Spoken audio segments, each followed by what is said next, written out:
ធ្លាប់ឮតែនំកូនំកូឥឡូវនេះបានមកឃើញនំកូហើយបងប្អូននេះពិតជានំកូមែនហើយតម្រាំកើតជានំកូ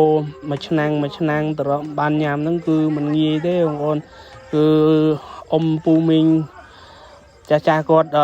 កូតាំងពីថ្ងៃម៉ោង3ហើយឥឡូវរយៈពេលម៉ោងប៉ុណ្ណេះម៉ោង6ហើយនៅតែមិនទាន់ឆ្អិនទៀតអញ្ចឹងមិនងាយទេបងប្អូនចឹងបានគេហៅដាក់ឈ្មោះនំកូហ្នឹងហើយថ្ងៃនេះគឺមានកម្មវិធី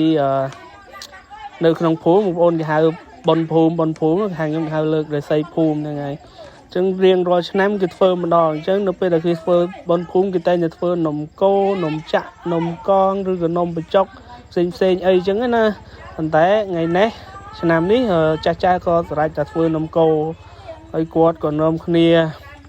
កូមើលទៅគាត់សប្បាយរីករាយមែនទេក្នុងការធ្វើបងប្អូនហើយផ្លាស់ប្ដូរគ្នាម្នាក់ម្ដងហ្នឹងហើយដើម្បីទុកធ្វើជាចំហាន់លោកព្រឹកណាបងប្អូនហើយព្រឹកនេះគឺថ្ងៃបញ្ចប់ថ្ងៃបុណ្យភូមិបងប្អូនហើយថ្ងៃបញ្ចប់គេមានស្រោចទឹករំដោះគ្រោះដេញឧបទ្រពចម្រៃចេញពីភូមិដើម្បីឲ្យសុខ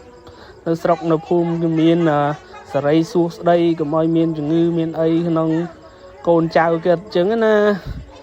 ហើយនឹងហើយទម្លាប់ទម្លាប់តាំងពីយូរមកហើយតាំងពីខ្ញុំនៅតូចហើយកាលខ្ញុំនៅតូចនិយាយពីថាសប្បាយឲ្យតែលើបុណ្យភូមិម្ដងហើយមានតាអាចារ្យសូត្របណ្ដេញគេហៅព្រាយបិសាចអី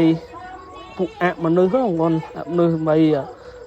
ដេញចេញពីភូមិដើម្បីកុំឲ្យវាចូលតាមខ្លួនតាមនៅតាមផ្ទះតាមអីវាកើតធ្វើឲ្យយើងមានជំងឺអញ្ចឹងណាអានឹងគឺទំនៀមទម្លាប់ស្រុកខ្ញុំគឺធ្វើអញ្ចឹងហើយពេលថ្ងៃអីគឺមានធ្វើរូបគោ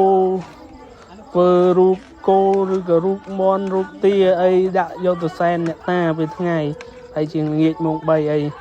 ហ្នឹងហើយដើម្បីឲ្យយាយតាអីគាត់បានមើលថែពូកបីយើងកុំឲ្យមានជំងឺឈឺសកាត់អញ្ចឹងណាហើយ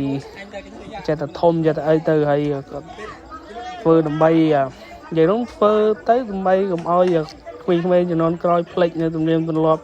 ហៅថាឆាន់ភូមិហ្នឹងហើយចាស់នៅស្រុកខ្ញុំហ្នឹងគាត់ស្រស់គ្នាណាឃើញថាច្រើនជាងគេគឺយាយនឹងតាអត់សូវមានឃើញមកចូលរួមទេយាយហ្នឹងហើយគាត់គោគាត់សប្បាយក្នុងការធ្វើមែនទេបងប្អូនហើយមើលតកាយវិការគាត់មួយទៅហើយគោដូរគ្នាម្នាក់ម្ដងត្រឹមនឹងរួចដើម្បីតែខ្ញុំអេដមីននេះគោឡើងចកដៃហ្នឹងហើយគាត់មានអ្នកច្រៀងមានអ្នករាំអញ្ចឹងទៅហើយពេលគាត់ហត់អញ្ចឹងទៅគាត់ដូរគ្នាអញ្ចឹងទៅមើលទៅគឺសប្បាយមែនទេបងប្អូនអានេះគឺចាស់នៅភូមិខ្ញុំហ្នឹងគាត់សប្បាយ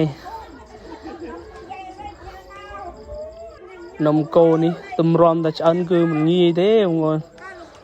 សួរចាស់គាត់ថាគោចង់ប្រហែលជា5ទៅ6ម៉ោងទ្រាំតែវាឡើងជើងពងក្រងទ្រាំវាក្រហមនេះអាឆ្នាំងនេះដាក់ក្រោយវានៅតែសទេបងប្អូននៅសនេះគេហៅនំកូបងប្អូនស្រុកខ្ញុំ